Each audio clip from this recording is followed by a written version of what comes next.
that there is what kind of gave me confidence was when I wasn't getting it from anywhere else. Because there's something about, and even to this day, doing jiu-jitsu, 4-stripe white belt, I'll have you know. Scottish champ.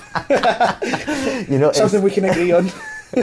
But it's good when you've got some sort of martial arts, because you got involved in martial arts I'd love to know about in terms of the age and everything else. 4. But for me, it was 4 young, so I must have been about, I think I was about 8 or something like that. But see, by doing all of that, that there's kind of like a confidence that comes knowing that you can look after yourself.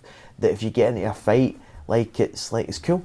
You know, like obviously don't want to go out there and get yourself into a fight. Of course not. But it's just knowing that if shit kicks off, you can protect yourself, you can look after yourself. There's a confidence that comes with that allows you to interact with other people. So even though I found it socially awkward to communicate, I was always comfortable being around people because I thought, look, I can hold myself, I can protect myself. 100%. And I think that then translates into nowadays, into business. It gives you such a discipline, a focus, a confidence. So from your point of view, getting involved in, you know, martial arts at a young age and actually competing and going in a ring and fighting and stuff like that at a young age. Tell me a bit more about that in terms of what that did for you too. I think what you're saying with the whole being able to protect yourself is so important. And I love fighting and I hate fighting. Does that make sense? Yeah. Like, if I can avoid a fight, I will.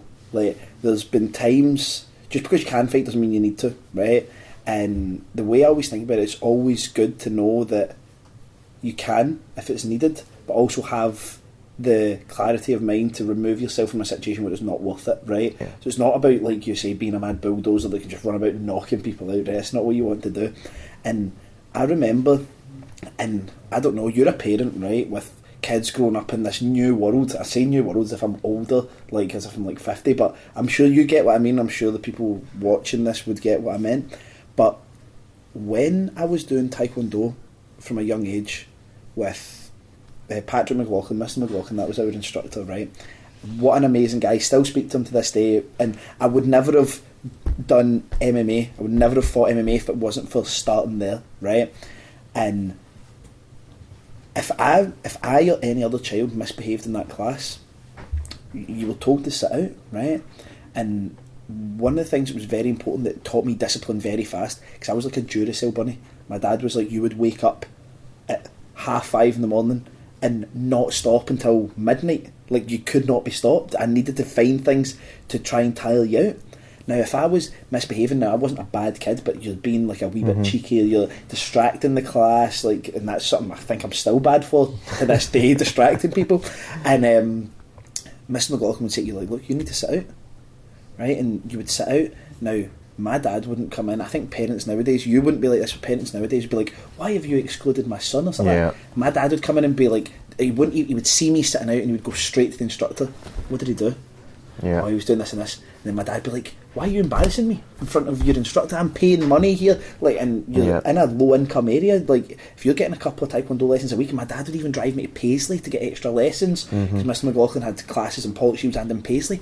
So I got disciplined not only from the instructor, but from my dad as well. Never enough. It wasn't like my dad was pure uppercutting me or whatever. My dad would be like, why are you embarrassing me? You're making an arse of me by doing that. So you had to learn to get in line very quickly. But I still loved the training. The training was so good. And I competed in Taekwondo from, I think I was 7 the first time I competed in Taekwondo.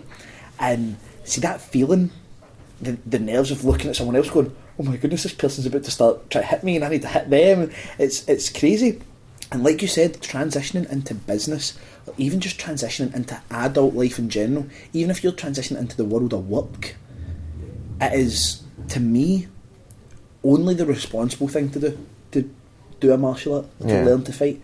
And that's the way I see it. And it gives you, in situations where other people are, I believe so, because you can't be two people at once, right? I think that I can deal with certain stresses that are nothing to do with a physical endeavour like fighting better, because I can deal with the pressure of fighting.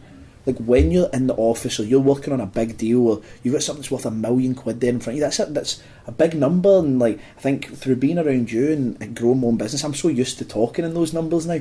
But when you first start seeing that stuff, you're like, oh my goodness, like that's a real big number. But you still have the opportunity in those situations to think about other things. When you're locked in a cage and someone is trying to melt your face off, you're not thinking, oh, I wonder if I left the candles on, or I wonder if I replied to that email. You have no option but to think about the task at hand. So even for someone like me who has been easily distracted, who can distract other people, it allows me to disconnect from stuff and be solely focused on certain tasks.